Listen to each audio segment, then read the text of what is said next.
So speaking of God, let's talk a little bit about spirituality. And I know for some people, they may turn the channel off because they don't want to hear nothing about God. They don't want to hear nothing about spirituality. And guess what? I'm okay with that.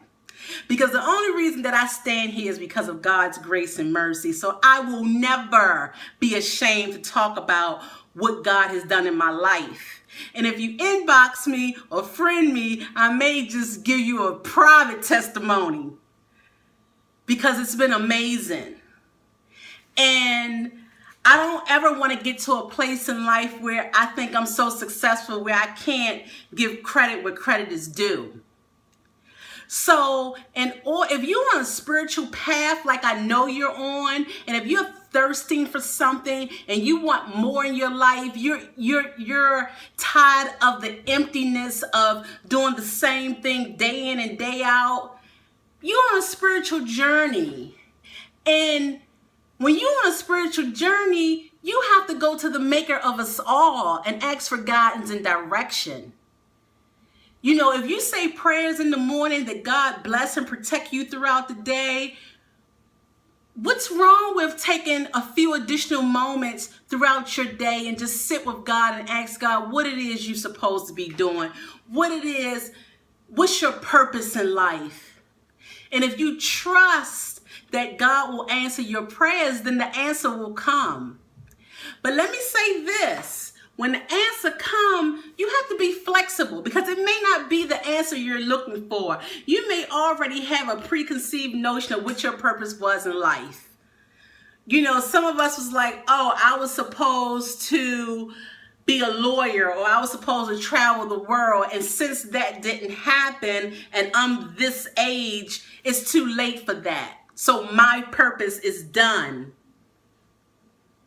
Well, I would like to challenge you to be a little more flexible in your thinking because that may have been something you were good at. That may have been something you were passionate about. But I know that deep inside of you, you got some more passions. You got some other gifts and some other things that you're talented at. So don't throw them away. Don't throw the baby away with the bathwater. Be flexible. Be open to what it is God is going to say to you. And then you got to trust that path because I know let me just talk about me. Let me just talk about me. That's like the best person I can talk about is me. So coming up, I would say, you know, one day I'm going to be a writer and one day I'm going to make a whole bunch of money and I'm going to do this and I'm going to do that. And there were always people saying, Tony, it's good to have your dreams or whatever, but you need to get a 9-to-5 so you can put food on the table. And I understand that. As an adult today, I understand where they were coming from. However,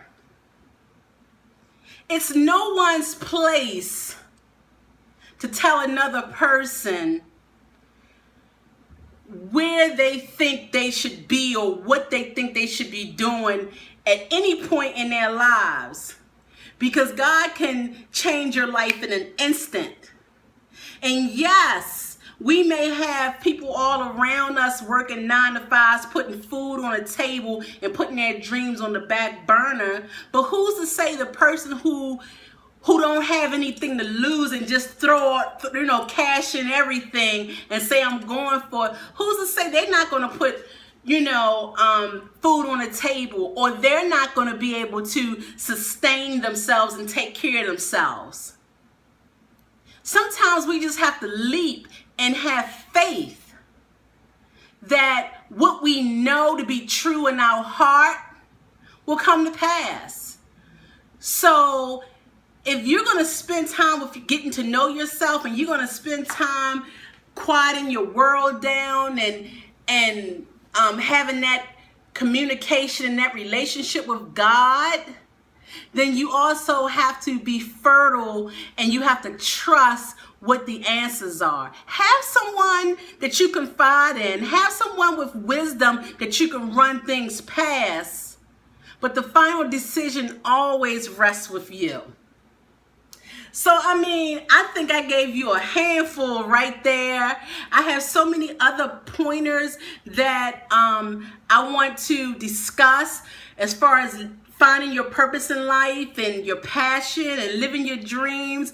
But I don't want to overwhelm you with too much at this point. So I'm going to stop right here. And what I will do is pick it up next week. So there will be a part 2 to finding your purpose in life, because this is one of those questions that warrant further discussion.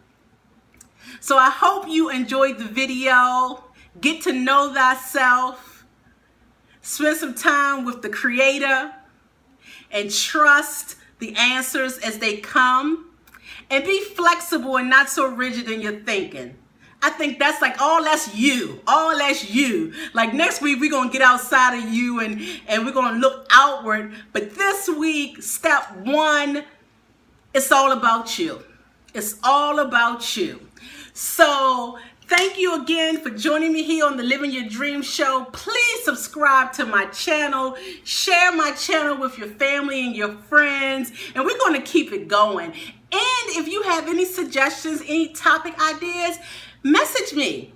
Send me a message. Let me know what you think. If you think I could do this better, do less of this, let me know. I'm open to your suggestions because this channel is for you. So let me know what it is you want, and I will try my best to give it to you. Thank you, family. Thank you for joining me. I love you. I love you for spending time with me and listening to what I had to say, for opening your heart and receiving me. Thank you so much. And as always, I will leave with one of my favorite poems called Gate of the Year. So I said to the man who stood at the gate, "Give me a light that I may go out into the darkness and into the unknown." And he replied, "Go out into the darkness, go out into the unknown, but put your hand in the hands of God, and God shall be for you better than light and much safer than a known way." Until we meet again, family, live your dreams.